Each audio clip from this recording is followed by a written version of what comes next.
राधे राधे दोस्तों, कैसे हैं आप सब। आई होप आप सब अच्छे होंगे। आज पितृपक्ष है तो आज हम लोग उसकी कथा सुनेंगे और बहुत सी बातें जानेंगे कि मोक्ष कैसे प्राप्त करें, गृहस्थ में रह के भगवान को कैसे प्राप्त करें और क्या हम लोग बिना वैराग्य के भगवान को प्राप्त नहीं कर सकते। ये सारी बातें हम लोग इस कथा में जानेंगे। तो चलिए शुरू करते हैं। आज की इस कथा में हम लोग रुचि के बारे में जानेंगे, प्रजापति रुचि के बारे में, जिन्होंने गृहस्थ आश्रम को छोड़कर वैराग्य को चुन लिया था। लेकिन जब उनके पिता स्वयं उनके समक्ष उपस्थित हुए तो उनके जीवन की राह बदल दी। पितृपक्ष श्राद्ध के इस विशेष अवसर पर आइए हम इसी से जुड़ी एक पौराणिक कथा का श्रवण करते हैं, जो हमें सिखाती है कि सच्चा वैराग्य में नहीं, उत्तरदायित्व के साथ जीने में है। तो चलिए आज के इस विशेष पितृपक्ष की कथा आरंभ करते हैं। इस कर्म योग में आरंभ यानी बीज का नाश नहीं होता और प्रतिषेधात्मक दोष अर्थात हानिकारक फल भी नहीं मिलता, बल्कि इस कर्म योग रूप धर्म का थोड़ा सा भी अभ्यास व्यक्ति को जन्म और मृत्यु के महान भय से बचा सकता है। हर एक मनुष्य के सामने सबसे बड़ा भय यह होता है कि अगले जन्म में हमें संभवतः मानव देह प्राप्त होने के स्थान पर किसी निम्न योनियों जैसे कि पशु पक्षी जीव जंतु पिशाच आदि की योनि में जन्म लाने पड़े और नरक लोक आदि में न जाना पड़े। हम यही सोचते हैं कि अगले जन्म में हमारे लिए मनुष्य योनि सुरक्षित रहेगी या नहीं, क्योंकि पुनर्जन्म का निर्धारण हमारे कर्म और इस जीवन की चेतन अवस्था के अनुसार होता है। शास्त्र के कथन के अनुसार पृथ्वी पर 84 लाख योनियों का अस्तित्व पाया जाता है और मनुष्य अपने कर्म फल से अलग अलग योनि में जन्म लेता है। लेकिन मनुष्य जीवन का परम लक्ष्य इन सभी 84 लाख योनियों से मुक्त होकर अपने वास्तविक आध्यात्मिक स्वरूप को प्राप्त करना है और अपने नित्य धाम को जाना है, यानी भगवत धाम को। लेकिन कई बार लोग यह प्रश्न पूछते हैं कि क्या इस आध्यात्मिक सर्वोच्च गति को प्राप्त करने के लिए हमें घर परिवार इत्यादि को छोड़ देना पड़ेगा। जी नहीं, आप अपने घर परिवार गृहस्थ जीवन में रहते हुए भी श्री कृष्ण भावना अमृत प्रक्रिया का पालन करके इस सर्वोच्च पद को प्राप्त कर सकते हैं। और ऐसा ही कुछ प्रश्न था प्रजापति रुचि का भी। तो चलिए इन पितृपक्ष के दिनों में एक ऐसी ही कथा का श्रवण करते हैं जिसमें मनुष्य गृहस्थ जीवन को व्यतीत करके अपना कर्तव्य कैसे पूर्ण कर सकता है, उसकी विस्तृत जानकारी स्वयं पितुओं द्वारा दी गई है। तो आइए क्या कथा प्रारंभ करते हैं। प्राचीन काल में रुचि नामक एक प्रजापति थे, जिन्होंने स्वयं को सांसारिक मोह माया से दूर कर लिया था। निर्भय होकर शयन करते हुए निरहंकार भाव से वे संपूर्ण पृथ्वी पर विचरण करते रहते और गृहस्थ जीवन की तरफ उनका थोड़ा सा भी झुकाव नहीं था। उन्होंने अग्निहोत्र का परित्याग कर दिया, घर में रहना छोड़ दिया। वे सिर्फ एक ही बार भोजन करते थे और गृहस्थ आदि के आश्रम के नियम से रहित होकर, संग रहित होकर अकेले ही मन में विचरण करते रहते। अब प्रजापति रुचि का यह व्यवहार देखकर उनके पूर्वज चिंतित हो गए और उस समय मनुष्य को किसी अपने की जरूरत होती थी जो उसे संभाल सके, लेकिन रुचि ने कभी भी इस बारे में नहीं सोचा था। रुचि स्वयं इन सभी चीज़ों से उदासीन हो चुकी थी। रुचि को ऐसी स्थिति में देखकर उनके पितुओं ने एक दिन उनसे बात की और उनसे कहा कि वत्स, तुमने किस कारण विवाह नहीं किया। विवाह स्वर्ग और मोक्ष प्राप्ति का हेतु है। गृहस्थ आश्रम के बिना प्राणी को शाश्वत बंधन होता है, क्योंकि गृहस्थ समस्त देवताओं, पितरों, ऋषियों, याचकों की पूजा करके उत्तम लोगों को प्राप्त कर सकता है। वह देवताओं को स्वाहा और पितृ को स्वधा शब्द से के उच्चारण से तथा अतिथि एवं भृत्यादि जनों का अन्नदान से संतुष्ट करके, और ऐसा न करके तुम देवगण, ऋषिगण और हम सब पितृजनों के प्रति प्रीत ऋण से बंध गई हो।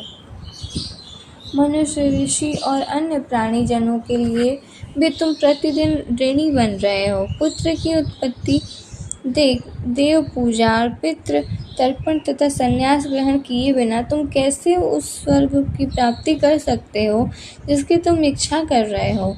हे पुत्र, इस प्रकार तुम्हें मात्र ही कष्ट ही प्राप्त होगा। इससे तुम मरने के बाद तुम्हें नरक की प्राप्ति होगी और दूसरे जन्म में भी कलेश होगा।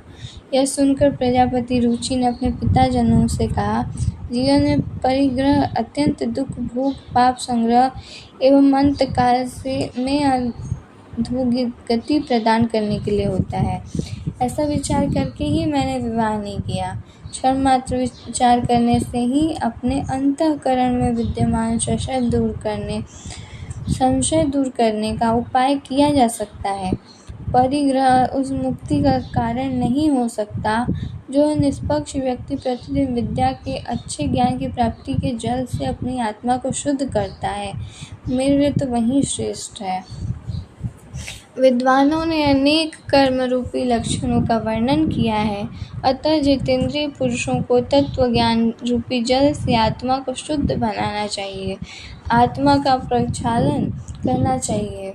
अब रुचि की यह बात सुनकर उनके पूर्वजों ने कहा कि हे वत्स, जितेंद्रिय जनों के द्वारा आत्मा का प्रक्षालन करना चाहिए, ऐसा तुम्हारा कहना उचित है, लेकिन यह कल्याण का मार्ग नहीं है जिसके ऊपर तुम चल रहे हो।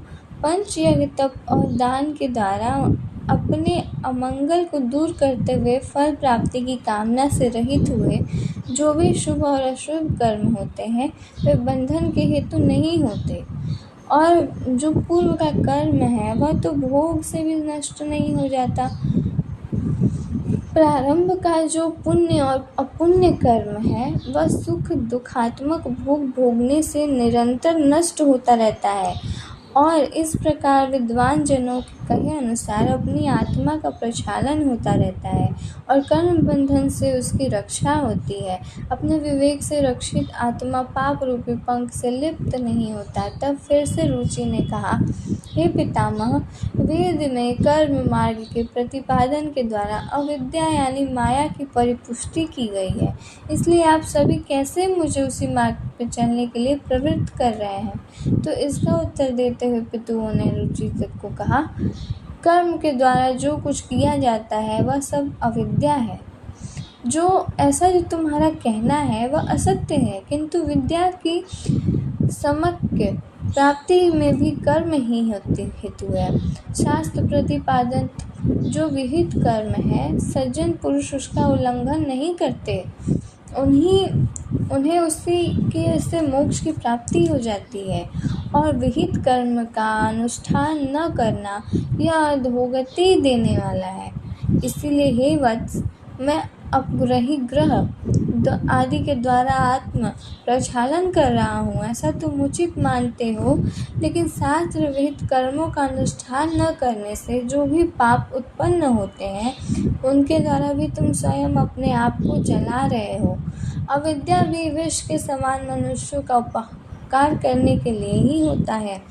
जिस प्रकार विष का यथोचित उपयोग करने से प्राणी का कल्याण भी हो सकता है, उसी प्रकार योग रूप से अविद्या रूप विहित कर्म का अनुष्ठान करने से कर्ता का कल्याण ही होगा।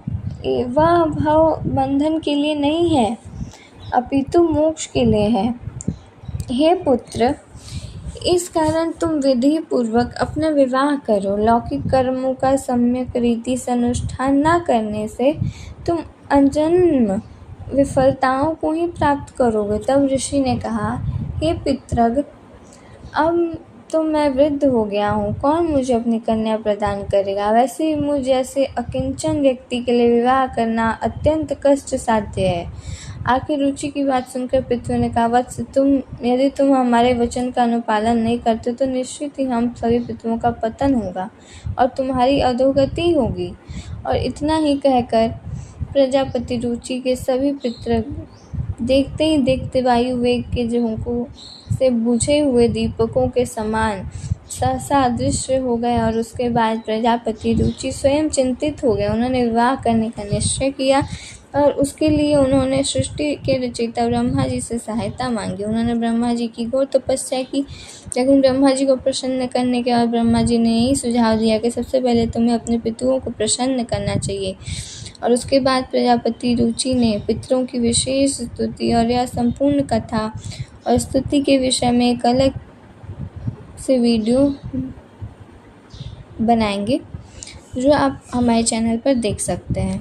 प्रजापति रुचि द्वारा की गई यह पितृ स्तुति इस साल श्राद्ध पक्ष में प्रतिदिन सुननी चाहिए। जहाँ पर इसका श्रवण होता है उस स्थान पर पितृगण हमेशा संतुष्ट और प्रसन्न रहते हैं। और यह संपूर्ण स्तुति हमारे चैनल पर आप जाकर सुन सकते हैं, जो शायद ही आपको और कहीं मिले। तो इस कथा से हम समझ सकते हैं कि व्यक्ति को अपना कर्म पूर्ण निष्ठा के साथ करना चाहिए और इस संसार में रहते हुए धर्मनिष्ठ होना चाहिए। अपने कर्तव्य का संपूर्ण पालन करना चाहिए।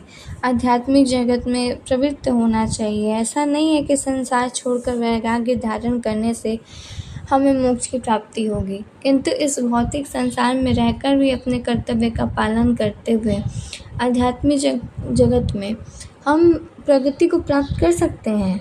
श्री कृष्ण कहते हैं कि अपने कर्मों के फलों की आसक्ति को त्याग कर ऐसा ज्ञानी जन सदा संतुष्ट रहते हैं और ब्रह्मा आश्रयों पर निर्भर नहीं होते।